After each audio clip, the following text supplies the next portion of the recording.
Paz do Senhor Jesus, meus amados irmãos, bem-vindo ao nosso canal. Eu louvo a Deus pela vida de todos vocês que têm nos acompanhado aqui. Uma mensagem de Deus para a sua vida e depois eu vou estar aqui logo após, deixando um recadinho para os irmãos. Então fique comigo até o final desse vídeo, em nome do Senhor Jesus. Meus amados irmãos, no livro do Gênesis, no seu capítulo 37, vai nos narrar a história de José. José é um dos filhos de Jacó. Vamos ter algumas observações neste texto, para que você possa entender que muitas das vezes o que nós passa faz parte do processo de Deus em nossa vida, faz parte da rota que a gente está. José, ele tem dois sonhos. Um dos seus sonhos, ele vai ver as estrelas, o sol, a lua, se curvando diante dele, representando seus irmãos e representando seus pais. Quando José conta esse sonho, o seu pai vai falar com ele: que sonho é esse, meu filho? Mas, porém, a Bíblia diz que Jacó guardou em seu coração. Pois bem, se passando-se ao tempo, nós sabemos que os irmãos de José não gostavam dele. Não é porque José era ruim, não é porque José tinha feito mal a eles. Infelizmente, em nossa caminhada, vai ter pessoas que não vão gostar da gente. Não é porque a gente fez alguma coisa com elas, não.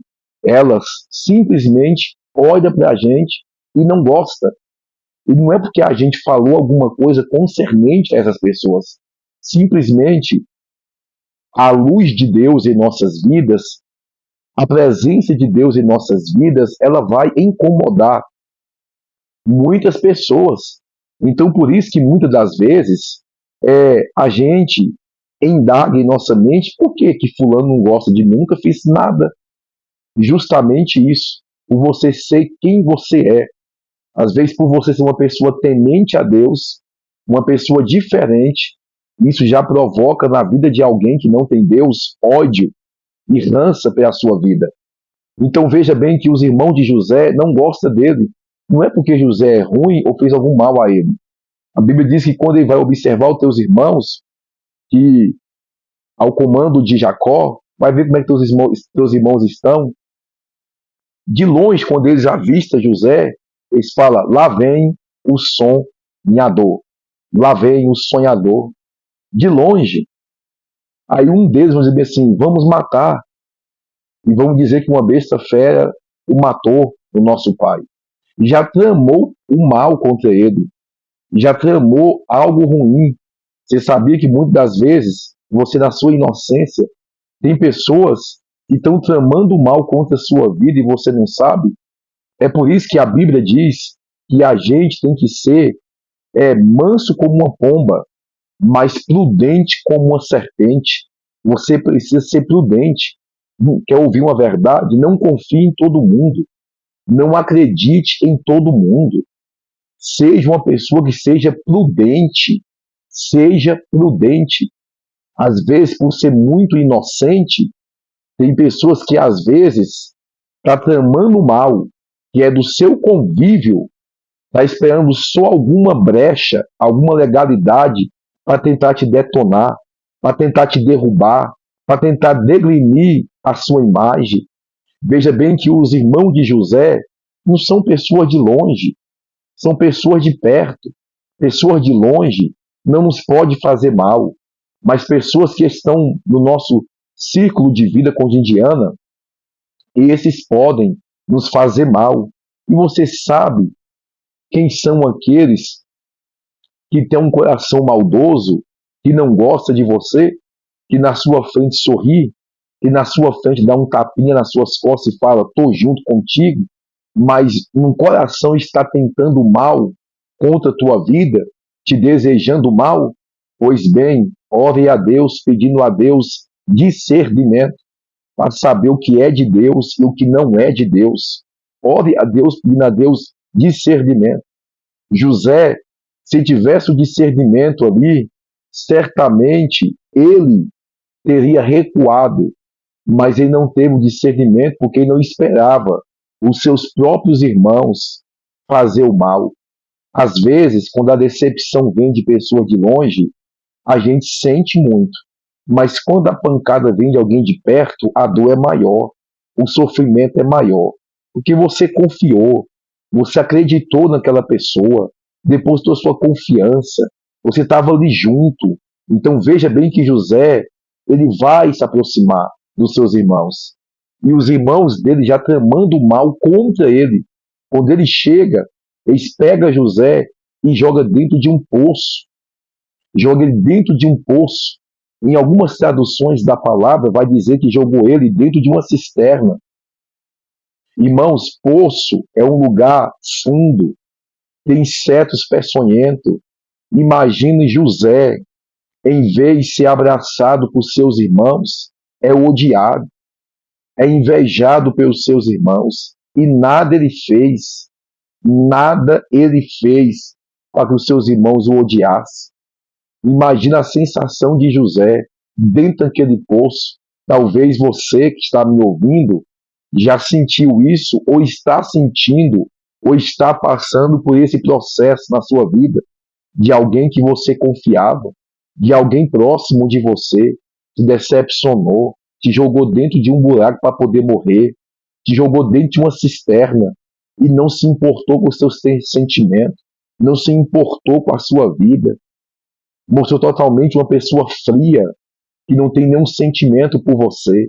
A decepção que você está sofrendo, que você está passando, está te causando dor, está te causando ao ponto de você não acreditar mais em ninguém, porque às vezes tem pessoas que já sofreram tantas decepções que chega a um ponto que ela não quer mais acreditar mais em ninguém. Mas escute isso. Um dia alguém falou bem assim, pastor, por que o Senhor confia nas pessoas? Se você já sofreu tanta decepção, eu falei bem assim, eu não posso deixar que as decepções que eu sofri façam uma sombra no meu presente, ao ponto que eu não venha mais confiar em ninguém. Eu preciso acreditar e confiar nas pessoas. Eu não posso deixar as decepções que eu tive intervir no meu caráter, nos meus sentimentos e na minha vida, e eu se fechar ao ponto que eu não venha confiar mais em ninguém. Eu tenho que ser prudente, eu tenho que ser sagaz, para que eu não venha mais cair em certos laços. Então observa que muitos estão dentro de uma cisterna, e quem te jogou lá dentro foi o marido te traindo, foi a esposa te traindo, foi o filho que estava escondendo algo, foi alguém que você conhecia próximo, que você chegou a desabafar, chegou a confiar nessa pessoa, e essa pessoa foi e te traiu, levando o seu desabafo um bocado de pessoas para outras pessoas. Então, isso faz parte do nosso cotidiano e você precisa estar preparado para tudo isso. Precisa estar preparado. Antes de eu chegar à segunda parte, deixa eu dar um recadinho rapidamente para os irmãos. Nós estamos em um propósito na nossa igreja. Para quem não sabe, eu sou o pastor Luciano Brito, minha esposa, a missionária Natasha Brito. Nós somos pastores da Assembleia do Trono de Deus, Palavra Viva, pastores presidentes pela misericórdia do nosso bondoso Deus. Nós estamos um projeto da gente estar trocando as cadeiras da igreja. Campanha Doe uma cadeira para a igreja. Eu já mandei mensagem para alguns irmãos, mandei no PV de muitos, nos meus status eu postei. Na nossa igreja, já comuniquei com todos os irmãos. Nossas cadeiras estão ruins, irmãos, estão ressecando, estão quebrando. São cadeiras já velhas, cadeiras antigas, de muito tempo, desde o começo do ministério. Nós temos cadeiras por muito tempo, 5 anos. E eu já comprei essa cadeira, não foi nova. Eu já comprei usada porque eu não tinha condição de comprar nova. Então, nós nesse projeto, doe uma cadeira, doe duas, doe três, quantas doações você quiser fazer. Nós estamos analisando no Mercado Livre umas cadeiras que são da cor preta, que suja menos, mancha menos, que é as cadeiras de plástico. Eu vou postar aí, os irmãos estão vendo as imagens aí, isso. Então estamos nessa campanha, até o mês de dezembro, nós estamos com a fé em Deus, que Deus há de tocar no coração daqueles que nos acompanham, de estar nos ajudando com uma cadeira. E o tanto que Deus tocar, a gente está trocando as cadeiras da igreja. É uma porta, irmãos, do ministério que está aberto, está resgatando almas para o reino do céu. Aonde eu não prego o evangelho cold e também não prego o evangelho da integraça. Eu prego o evangelho de porta estreita, eu prego o evangelho de salvação de almas. Nós temos lá na igreja ex-macumbeiros, ex-traficantes, pessoas que Deus resgatou, famílias que Deus restituiu, através da porta desse ministério está aberto e através dos irmãos que têm nos acompanhado, vocês têm nos ajudado. A gente paga aluguel, a gente tem despesa e não são baratos. Às vezes alguém pode dizer bem assim, não, pastor, não são muito altas as despesas. É um aluguel de 1.200, é água, é luz, é gasolina. Só que a nossa renda é pouca, então se torna muito este valor. Mas nós cremos que Deus está nos levantando, Deus fez promessa e o ministério está crescendo aos poucos. Não é no meu tempo, não é na minha hora, mas é no tempo de Deus. E na hora de Deus, os nossos olhos há de contemplar as promessas de Deus sendo cumpridas no ministério e em nossas vidas. Então eu te peço, você que sentir de Deus, não é por força, não é por obrigação. Você que se sentir tocado por Deus, dá o Pix na descrição desse vídeo da igreja. Você vai depositar diretamente na conta da igreja. Assembleia do Trono de Deus, Palavra Viva. São tudo que entra lá é prestado conta com a Receita Federal. As cadeiras, aos irmãos que sempre nos abençoa. Tudo, irmãos. Então louva a Deus porque eu creio que Deus há de tocar no coração de irmãos aqui no canal e de estar nos ajudando a estar trocando todas as cadeiras da igreja e assim o nome do Senhor venha a ser glorificado e exaltado. É fácil, pastor? Não é. É com muita dificuldade. A igreja Filadélfia, que quer lutar para as coisas certas, que não aceita a pobrina nem a corrupção, ela sofre, ela passa por luta, mas a nossa recompensa não está aqui nesta terra, está no céu. E enquanto nós estamos aqui, nós trabalhamos unindo a nossa fé, unindo a nossa força, para que assim você não pode ajudar muito, mas o pouco que você ajuda se torna muito na obra de Deus, e Deus vê o esforço e a semente de cada um na obra do Senhor. Então não é para te constranger que eu estou falando isso, e nem te forçar a você semear nessa campanha de doação da cadeira do ministério. São caras, não são baratas, mas é para que você venha ser tocado por Deus. Não estou te forçando, não estou te obrigando. Se sentir tocado por Deus, você manda direto lá no Pix da igreja e vamos estar orando pela tua vida, por todos que estão ajudando nesta campanha. Doe uma cadeira para a igreja. Deus abençoe todos vocês e sentir-se tocado por Deus. Voltando ao texto bíblico, José, ele recebeu a promessa de Deus de ser honrado, de ser exaltado, de ser abençoado. Veja bem que todas as vezes que você vê na Bíblia Deus falando que vai exaltar alguém, que vai honrar alguém, logo em seguida essa pessoa passa por uma grande luta, por um grande processo. Porque Deus, ele nos prepara, nos forjando através do processo. O processo é doloroso. José, ele tinha 17 anos. Quando ele foi para o Egito, a qual os seus próprios irmãos, como tinham ele da cisterna, vendeu ele, desvalorizando ele. Vendeu por 20 ciclos de prata, que é no equivalente o preço de um escravo defeituoso.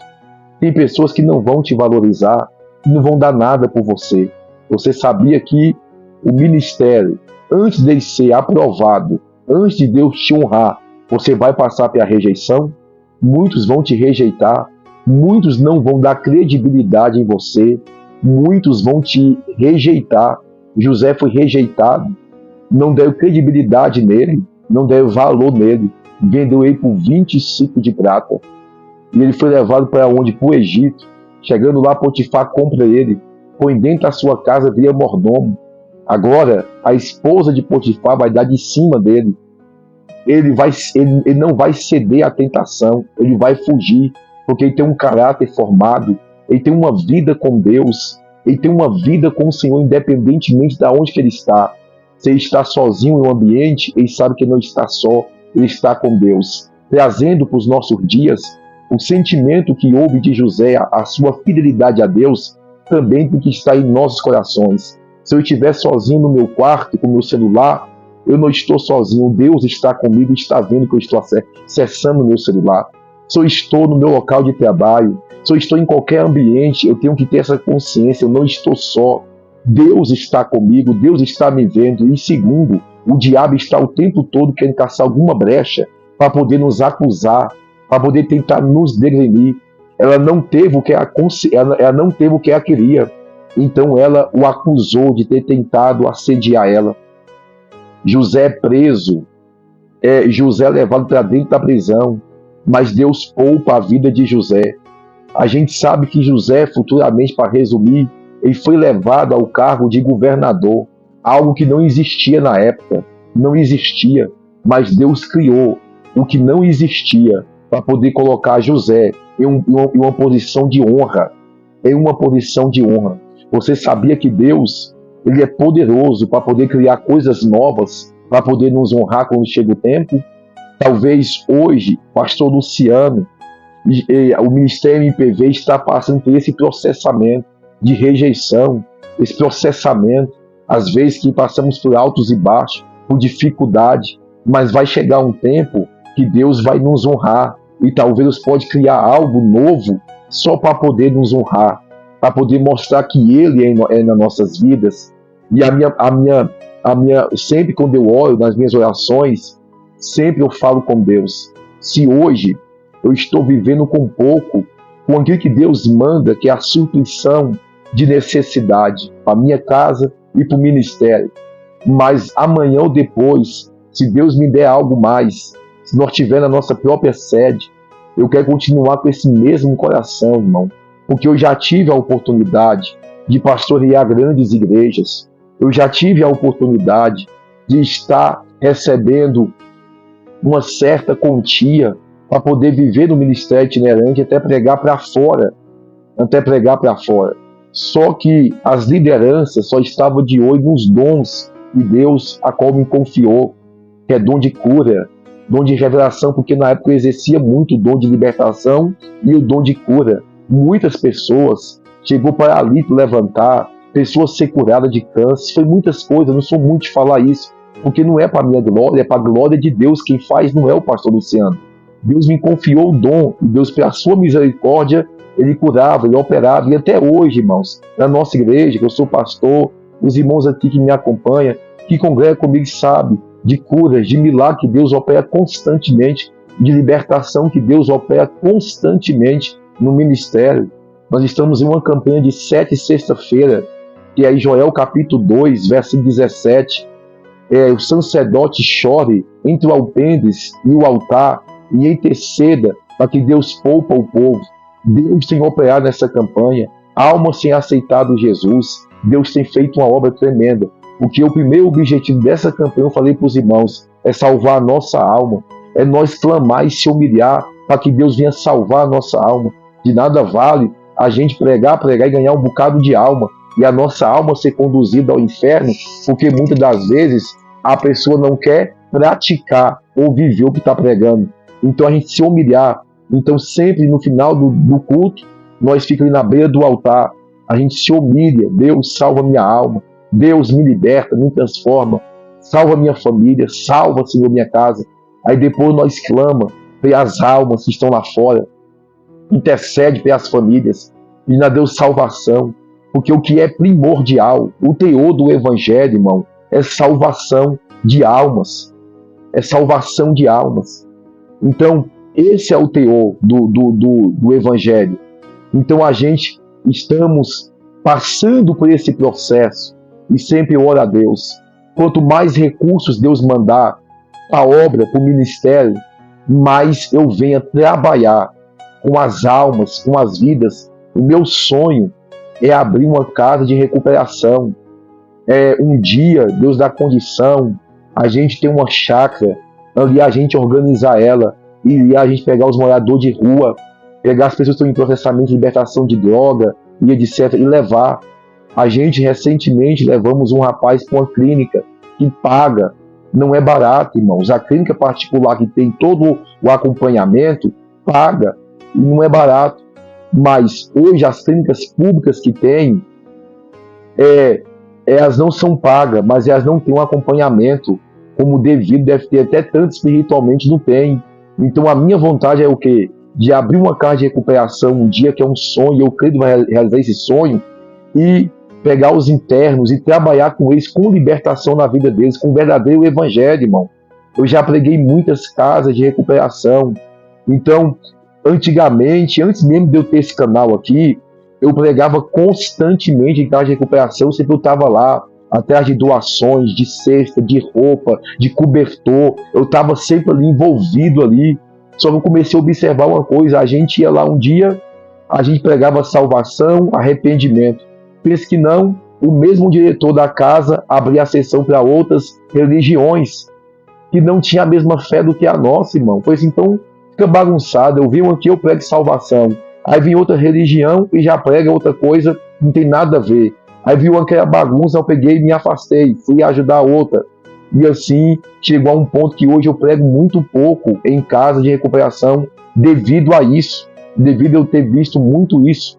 Então, a minha oração, e sempre eu oro e peço a Deus que me dê recursos, que Deus mande recursos, na verdade, não é para mim, que Deus mande recursos no Ministério MPV, que Deus levante pessoas que tenham condição de semear, de ofertar nessa obra, nesse ministério, e a gente comprar uma chácara. Não precisa ser grande, não. Ali a gente organizar tudo bonitinho, e pessoas com trabalho voluntário, como pessoas que trabalham na área de terapia, pessoas que trabalham na área de psicólogo, psiquiatra, nessa área, para poder estar ali aconselhando eles também nessa área, para poder estar acompanhando, Deus levantar pessoas voluntárias, enfermeiros, médicos voluntários, que vai lá ver como é que está a saúde dele.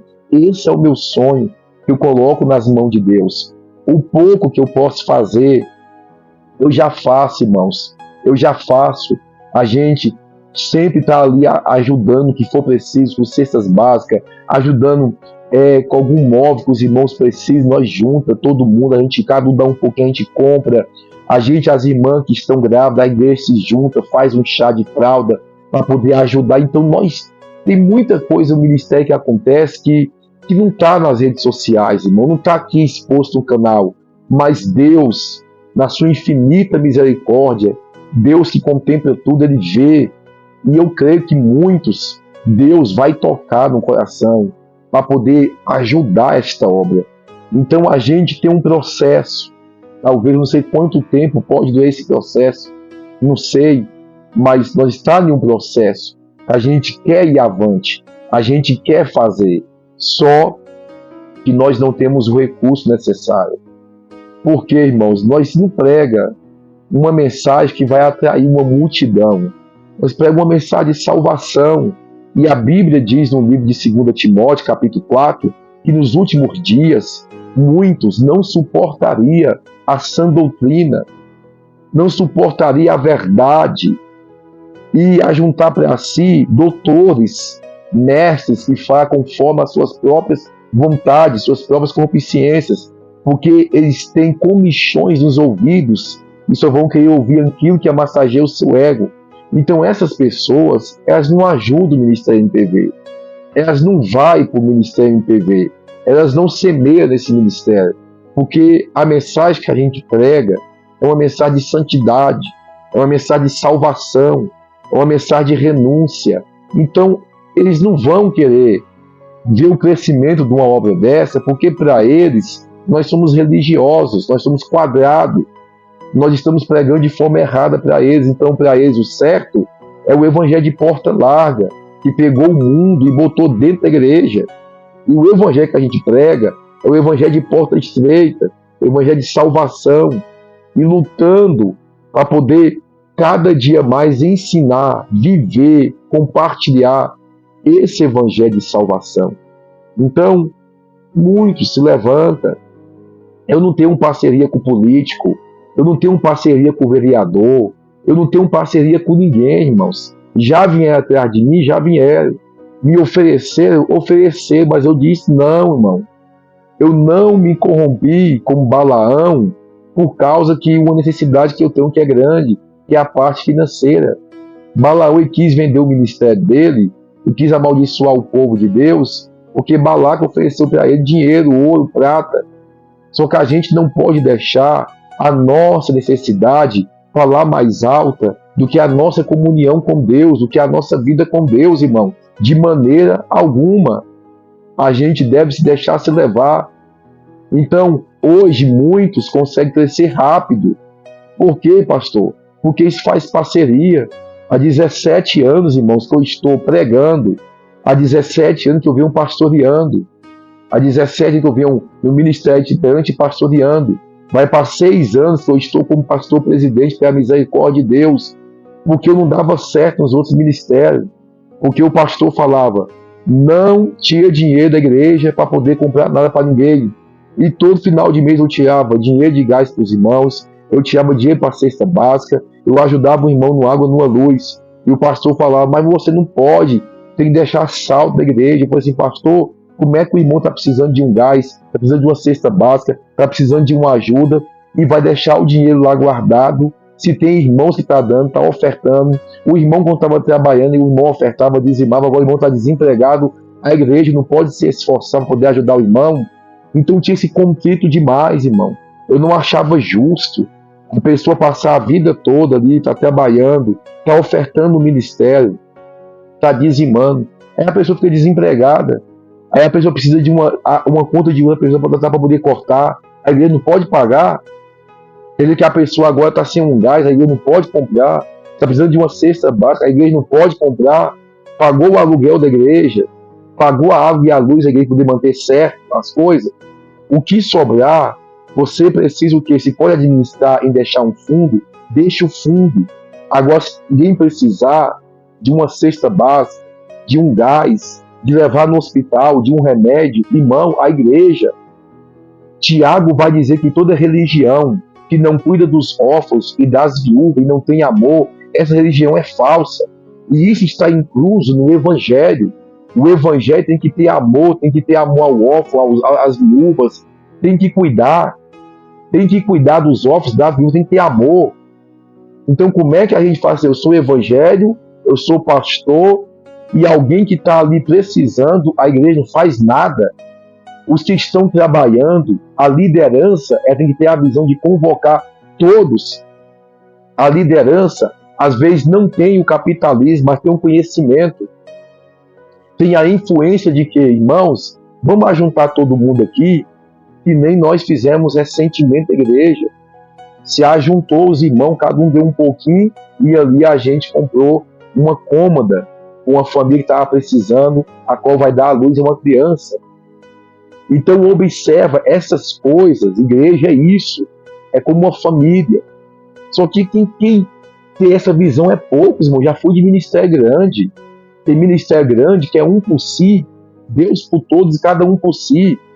Pessoa de ministério grande, eu falo isso, não me gloriar não. Pessoa de ministério grande que da nossa cidade, a gente já ajudou com cestas básicas. Porque o ministério grande, a pessoa falou a primeira vez, a segunda vez, a terceira vez, não deu atenção. Agora, como é que uma pessoa congrega um ministério grande, que entra fundos, tem fundos, e a pessoa está congregando ali, e a pessoa precisa de uma cesta básica, a pessoa fala uma vez, fala duas, fala três, fala a quarta vez, e a pessoa não tem aquele recurso. Irmãos, como é que é o Evangelho? Que denominação é essa? Precisa estender as mãos. Se chegou, se tem recurso, a pessoa falar, pastor, tem uma cesta básica. Se tem um recurso, se tem fundo, se tem no caixa, nem precisa. Nem precisa. A gente só vai e compra. Como recentemente uma família do nosso ministério, tem criança pequena, eu fui no mercado, ela encheu o carrinho, comprou as flores das crianças, comprou os negócios, e a gente fizemos o quê? Eu só passei o cartão da igreja. É da conta da igreja, só passei. Ela falou assim, tem na conta da igreja, se tem, e a família está precisando, é obrigação da igreja, irmão. Ajudar aquela família, é membro, congrega, está ali. Irmãos, até o de fora, A igreja tem que ajudar, porque é alimento, está precisando. Ninguém merece passar fome não. Quando eu era criança, eu passei muita fome, irmão. Eu passei muita fome quando eu era criança. Eu passei muita necessidade. Eu desejava, às vezes, ter um biscoito seco para poder comer de manhã, não tinha nada. Quantas vezes eu fui humilhado em escola, porque a minha mãe, com 6 crianças, ela veio fugida, porque o meu pai já sabia beber cachaça e gastar tudo que entrava dentro de casa e sumir no meio do mundo. O inferno não aguentou, ela fugiu com a gente. Veja bem que a dificuldade foi muito grande. Tinha dias que nós não tinha nada a não ser farinha com açúcar para poder comer. Quando eu chegava na escola, eu não faltava um dia de aula. Sabe por quê? Para poder comer o lanche. Eu não via a hora de chegar a hora do lanche da escola. Minha mãe trabalhando em casas, como doméstica. Às vezes passava a semana fora, minha mãe. E nós, para poder sobreviver, não fazia. Nós ia cedo para frente das padarias, que na época era os tamborzão grande. E o resto de pão que jogava dentro, a gente pegava para poder comer. Uma vez eu quase morri, porque nós tinha eu e minhas irmãs, e quando tinha algum resto de refrigerante numa garrafa, a gente corria e pegava. E eu vi uma garrafinha de 600 ml, então eu peguei a metade, eu corri na frente. Nisso eu tinha os meus 7 para 8 anos, eu corri. E eu com medo de elas tomar de mim, tá com muita fome, eu peguei a garrafa de Coca-Cola, eu abri e já fui bebendo. Dei 2 goles de gasolina, e a gasolina que tinha lá dentro. Dei 2 goles de gasolina, fui para casa. Comecei a passar mal. Minha mãe me levou à noite para o hospital, fez uma lavagem. Passei por muita dificuldade, irmão. A fome, ela nos maltrata. A fome, ela dói. Só quem já passou que sabe isso. Só quem já passou. Eu não esqueço, irmão. Nós, para poder comer uma casa, como é que era, nós ia pedir resto de motiba no açougue. A gente tinha vergonha e falava, tem resto de motiba, é pro cachorro. Tem resto de osso, é pro cachorro, é para nós. Cortar o osso, cozinhar ali, rapar aquela carninha que estava no osso, a gente ia rapando tudinho para poder sobreviver. Muitos não sabem o que é passar por dificuldade. E veja bem o que eu já passei. Então eu cresci em um lar que não tinha estrutura alguma. Minha mãe sempre fora. Minhas irmãs caíram no mundo da bandidagem cedo. No mundo da bandidagem. Eu sempre pensei muito na minha mãe, na minha família. E eu não entrava no mundo da bandidagem por causa disso. Porque eu pensava muito na minha mãe. Mas, infelizmente, me envolvi com amizades. Aí comecei a fumar, comecei a beber, comecei a ir para boate. Depois comecei a usar droga e caí nesse mundo. Mas Deus viu algo bom dentro de mim, que me resgatou a presença dele, para poder ser pregador do Evangelho. Eu tenho 36 anos de idade, irmão. Eu me converti, eu me entreguei minha vida para Jesus. Eu ia completar os meus 19 anos. Eu ia completar 19 anos de idade. Eu vou para 37 anos de idade. Eu vou para 37 anos agora. É para 17 anos. E eu só tenho a agradecer a Deus todos os dias. Eu não tenho apego a nada, irmãos. Quem é do meu convívio com o cotidiano sabe. Eu não tenho apego porque tudo nessa terra é momentâneo e passageiro. A gente sonha uma casa melhor para a família? Sim. A gente sonha como marido, como pastor, uma congregação melhor, uma igreja melhor? Sim, sonha. Não sou hipócrita dizer que eu não sonho. A gente sonha em ter algo melhor para a família, sonha em ter um carro melhor para poder ir para uma viagem missionária, sonha. Sonhos nos faz viver e nos dá esperança. Sonhos, nós seres humanos, irmão, nós temos sonhos. E o sonho, ele nos alimenta. Então a gente sonha em ter algo melhor, mas isso não é primordial. Isso não é a maior necessidade. A maior necessidade é a nossa salvação, a nossa comunhão com Deus. Se o bem material for a minha maior necessidade, eu me corrompo, eu me vendo para poder ter o material. E a gente cristão não pode ter um pensamento materialista, tem que ter um pensamento espiritual. Senhor, no tempo certo vai vir um carro melhor, pode vir uma residência melhor, posso conseguir fazer, ampliar, crescer, botar mais um quarto, fazer isso. Sonhos. Eu tenho um projeto de ter mais um quarto com o filho, para poder ficar todos embolados em um quarto só. A gente tem sonhos, só que esses sonhos não podem estar acima, não pode estar acima da nossa espiritualidade, não pode estar acima de Deus. Isso não pode ser o teor da nossa vida, não. Não pode ser a primordial. Se eu não tiver, eu morro, como Raquel diz para Jacó. Me dê filhos, se não morro. Tem pessoas que se não tiver, morrem. Ah, se eu não tiver isso, se não tiver aquilo, a ansiedade entra, toma de conta. Aí fala que nem Raquel falou para Jacó. Me dê filhos, senão eu morro. Tem pessoas que quer tanto, que está capaz de fazer o que for possível, só para ter aquilo que está fora do alcance dele. Jacó vai dizer, porventura estou eu no lugar de Deus para te dar filho? Tem coisa, irmão, que é só Deus que vai fazer em nossas vidas. Eu não adianta ficar desesperado, me enlouquecer, não adianta. Deus me fez uma promessa, me separou para a obra. Então eu vivo para Deus, vivo para o Senhor. Então tudo vai acontecer ao tempo de Deus. Deus vai fazer tudo do jeito dele, da maneira dele. E eu vou deixar de pregar o evangelho de salvação por causa disso? Porque alguém não gosta? Porque alguém pode sair da igreja? Pode sair do canal aqui? Eu não vou deixar de pregar a salvação porque alguém não gosta. Porque alguém pode parar de ajudar, pode parar de semear. Não. Isso não é maior do que o evangelho da salvação, do que a comunhão com Deus. Então são pequenas coisas que às vezes vai corromper no coração do homem. E quando ele se dá por conta, está totalmente corrompido.